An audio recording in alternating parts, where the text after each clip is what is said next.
Tonight on the Northwestern News Report, students react to President-elect Donald Trump's return to the White House after winning key swing states. And Northwestern celebrates first-generation college students with a special event. Plus, students take center stage with a new ballet company. All that and more tonight on the Northwestern News Report. It's your news right now.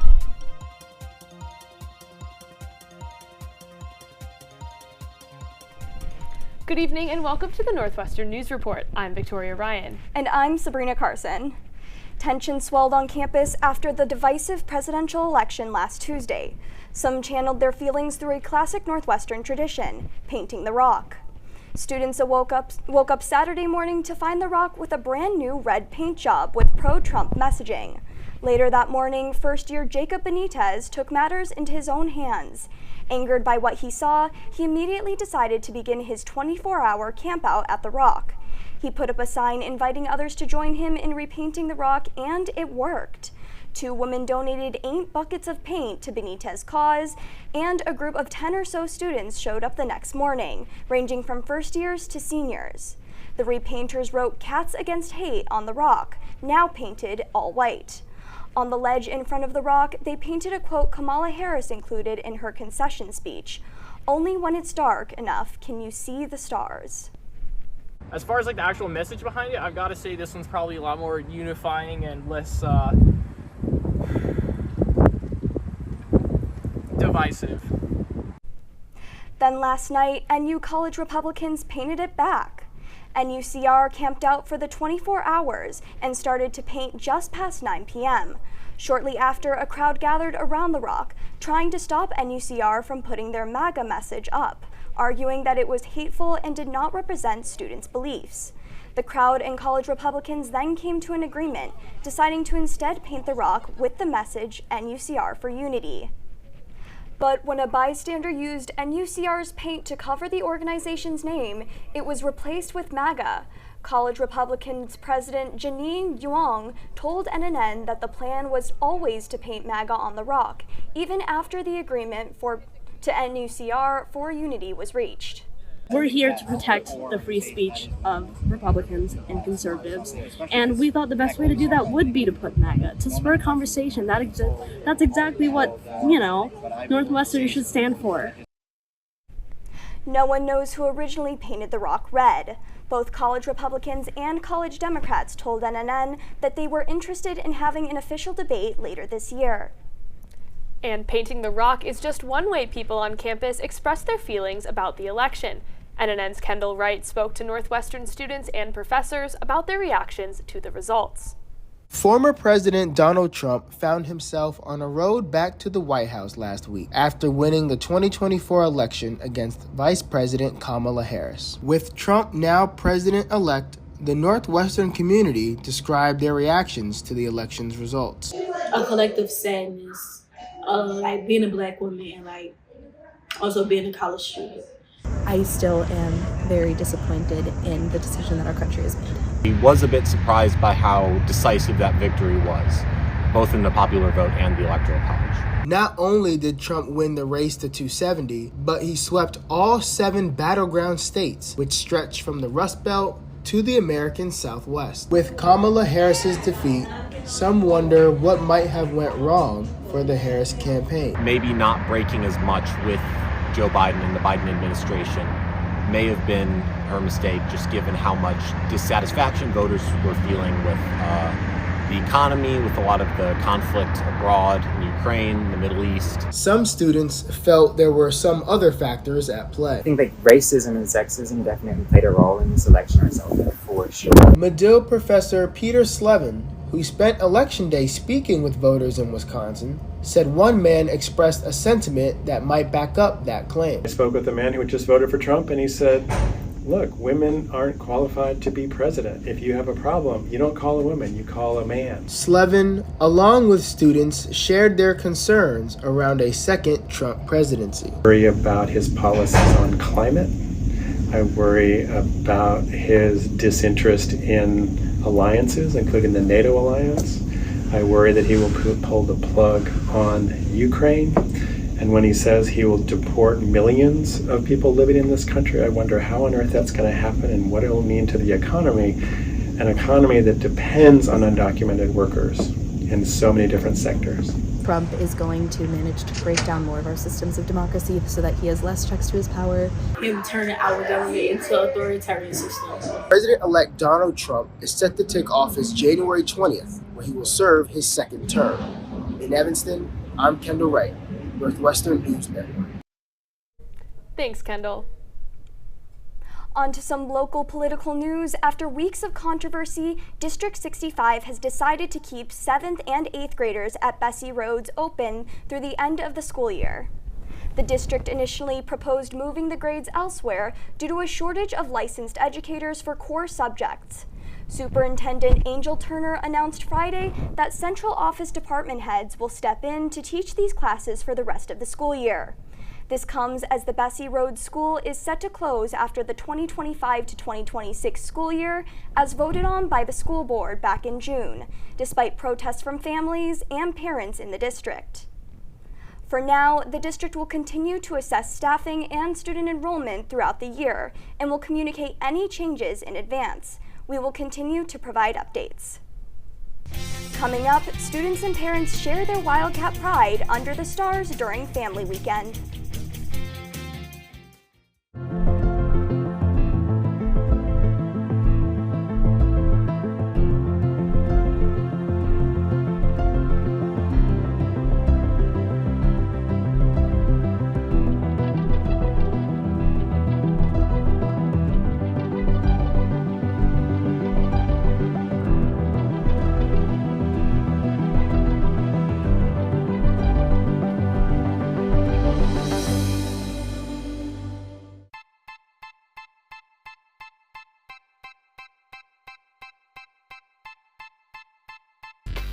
My relationship with Giannis is unique. We're from the same country, we're from the same city. Being a Northwestern alum, I think, has tremendous advantages in the sports industry. To me, that community, it's been with me for 20 plus years.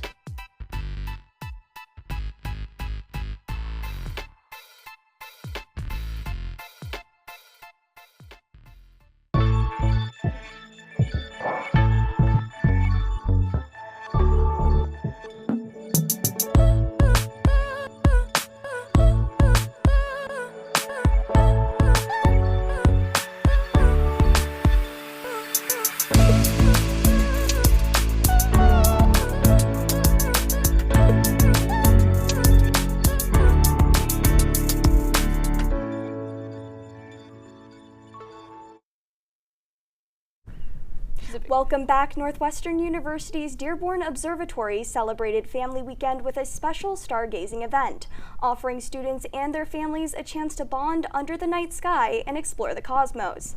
NNN Margaret Gonzalez has the story.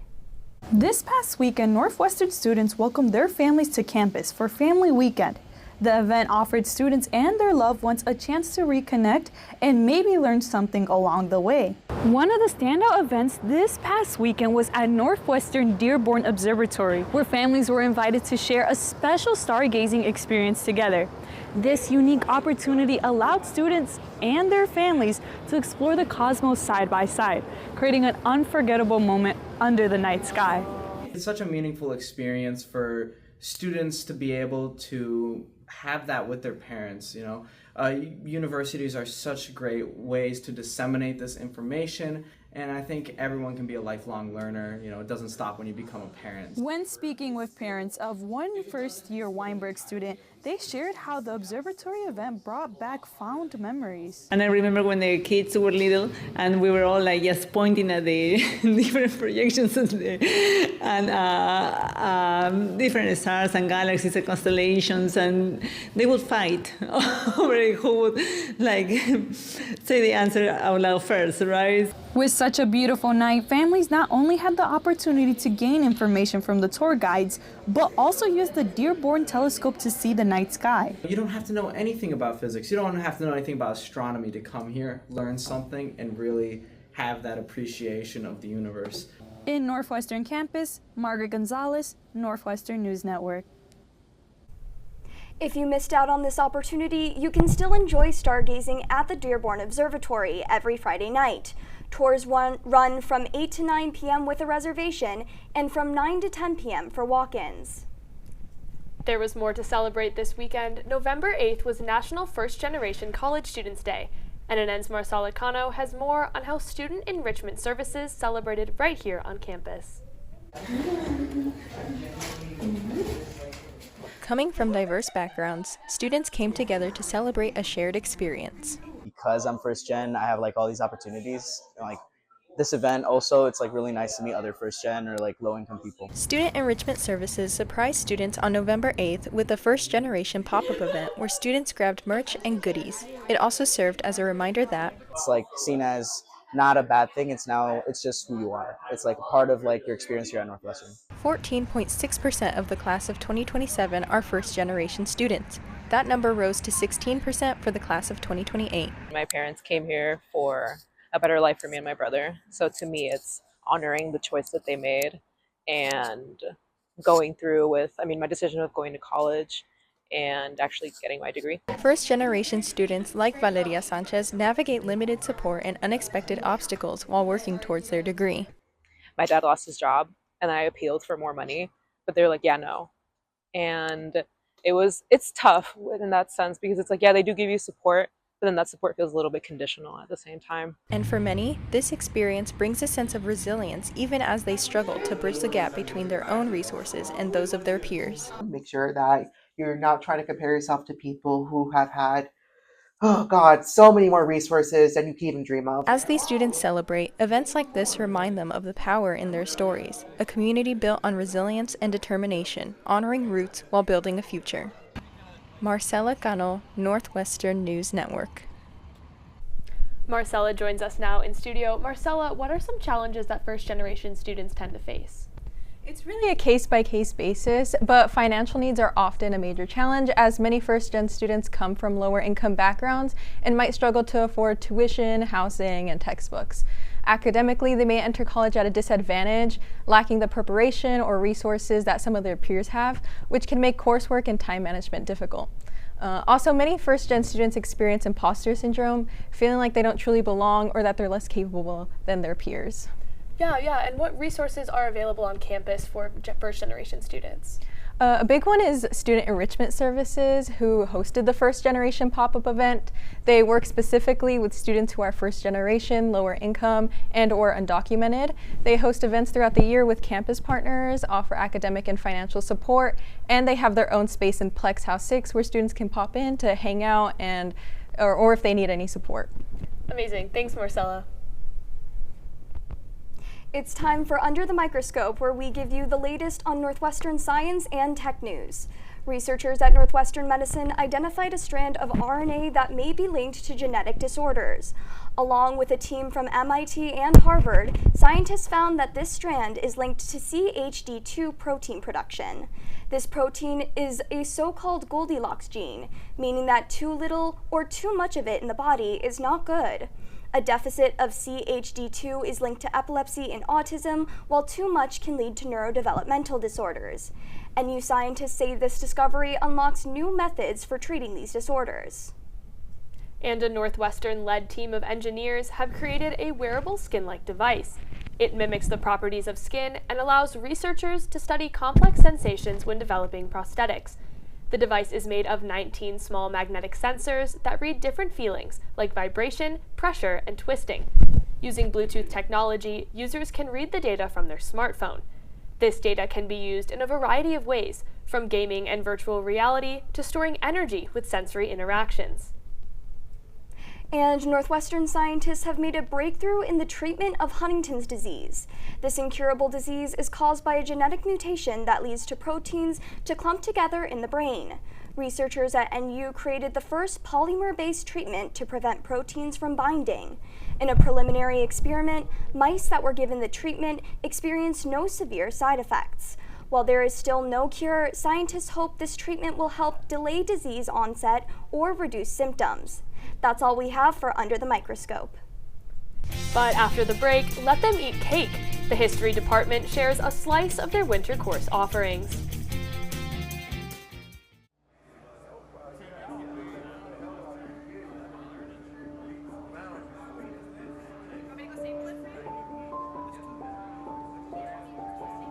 Trying to work my way out of the prison system was the most difficult challenge of my life. It only became tangible once I became a Northwestern student.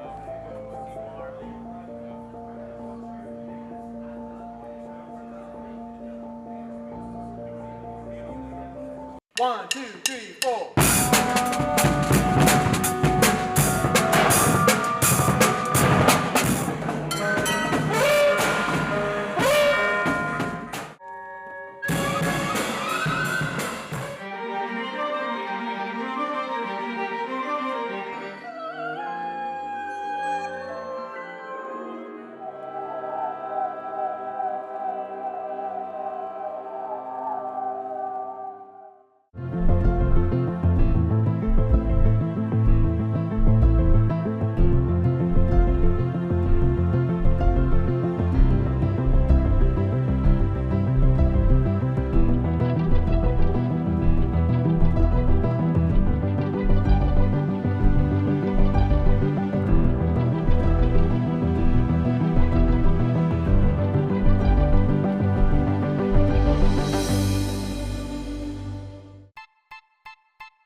My relationship with Giannis is unique. We're from the same country, we're from the same city.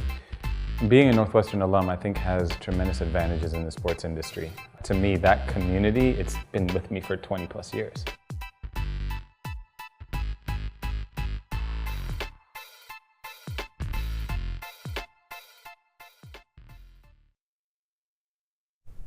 As the leaves start to fall, Northwestern students look to register for winter classes. The history department partnered with Benison's Bakery to host their traditional Cakes and Classes event. NNN's Taylor Hancock spoke to students interested in history courses.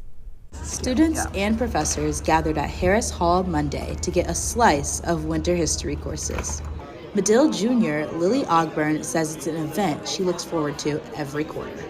Actually had us leave classes to take a break and come get cake, which I think was really fun. The quarterly Cakes and Classes event gives a preview of the next quarter history classes, as told by professor-issued cake. Ogburn says meeting the professors is a big reason she attends every year. I actually got to meet the person who's going to be my TA right here already, so that was a nice little thing because I got to meet the TA before the class, plus I went into the class already knowing a lot about what I was going to be learning that quarter.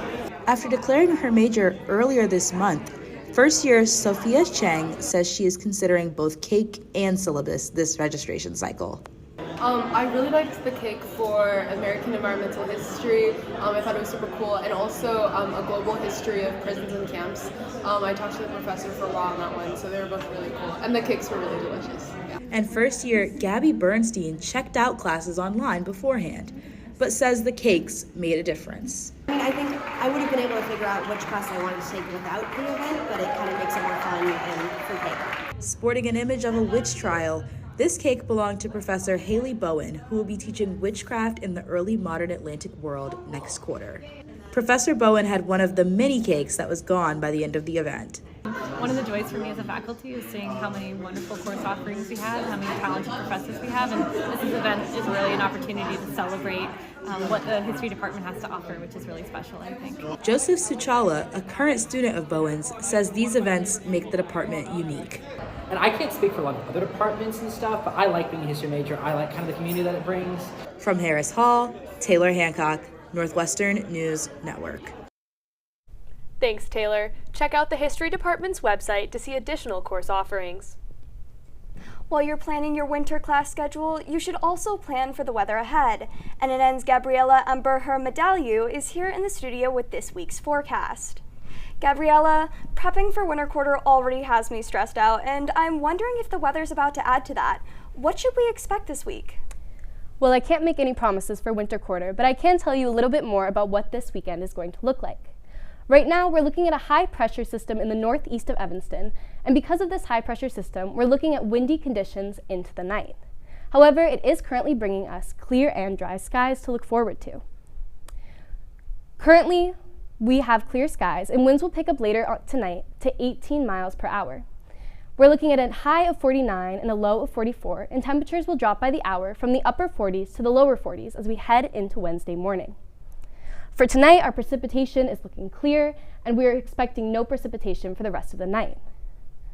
The local temperature radar expected to be warmer by the lake due to easterly winds, and we're hoping to see higher weather as we go into the week. However, those clear skies won't stay for long. All week, starting windy, highs in the low to mid 50s, and then the upper 50s as we head into the weekend. However, we're looking at a cloudy Wednesday through the day and a storm system moving into Wednesday night into Thursday morning with heavy rain. It should be out of our area by the time morning rush hour hits for Thursday. We're cloudy rest of Thursday, and clouds clear out a bit for Friday, just in time for the end of the week, and return in the evening into the weekend. Thanks, Gabriella. Coming up, pause and reflect on this trio bringing ballet to the student body. We'll be right back.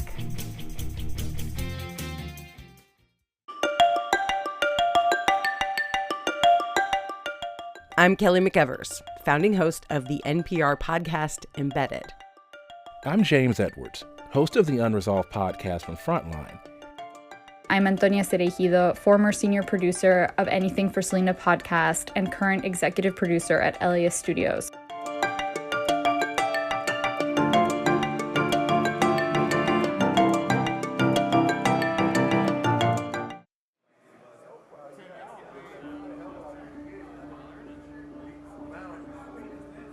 My narrative, since I've been locked up and kind of made my transition, has been like redemption, accountability.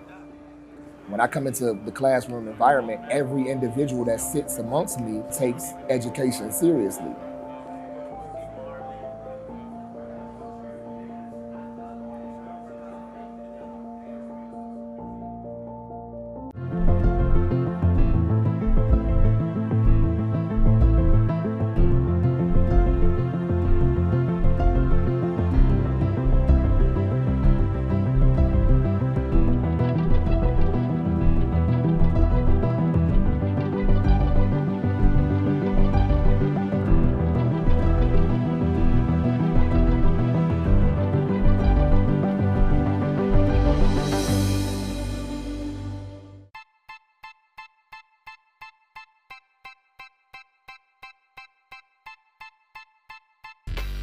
My relationship with Giannis is unique. We're from the same country, we're from the same city.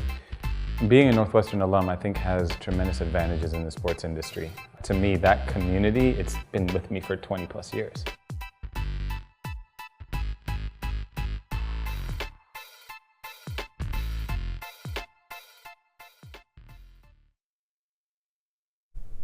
Welcome back. Northwestern welcomed a new dance group to campus this fall, Reflections Repertory Company.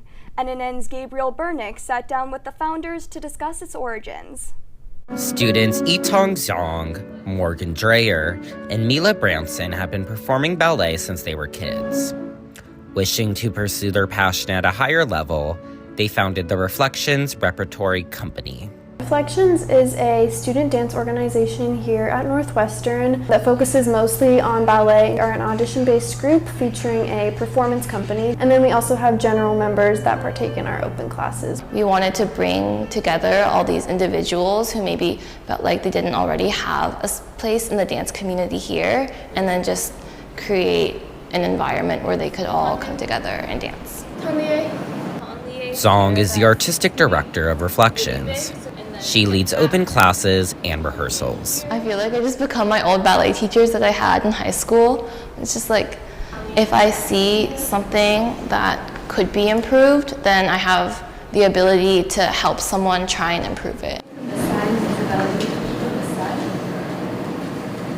She's my really close friend, so it's cool to see another side of her where she's leading a room and teaching a class, and to get to learn from her because we all come from different dance backgrounds.